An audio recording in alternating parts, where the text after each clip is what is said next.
So ఈరోజు ఒక గొప్ప దినంగా నేను విన్నాను. సో ఎన్నో నా జీవితంలో నేను యాక్చువల్‌గా హిందువుని. సో నేను క్రైస్తవునిగా మారి నాకు ఎన్నో దేవునివి నాకు వాక్యాలు వల్ల నాకు మంచి పాజిటివ్ అయినాయి అన్నిట్లో. సో ఇంకా ఇలాంటి కార్యక్రమాలు ఎన్నో ప్రతి నెల ఇక్కడ ఇక్కడ హైదరాబాద్‌లో జరగాలని మేము కోరుకుంటున్నాము. మెసేజ్ వచ్చేసి డు నాట్ ఫియర్ అన్నది. బట్ నేను యాక్చువల్‌గా ఒక 3 మంత్స్ నుంచి నేను జాబ్ మానేశాను. జాబ్ మానేసి వేరే జాబ్ కోసం నేను ట్రై చేస్తున్నాను. బట్ అన్ని క్లయింట్ రౌండ్ దగ్గర పెండింగ్ అయిపోతున్నాయి.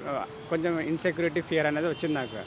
బట్ ఈరోజు వాక్యం వినడం వల్ల ఏంటంటే అంటే నాకు కాన్ఫిడెన్స్ వచ్చింది, హోప్ అనేది వచ్చింది. ఏదైతే మనకు ఇక్కడ మన దేవుని ద్వారా అన్న ద్వారా నాకు దేవుడు నాతో మాట్లాడాడు. సో ఆ ఫియర్ అనేది నేను ఓవర్కమ్ చేశాను.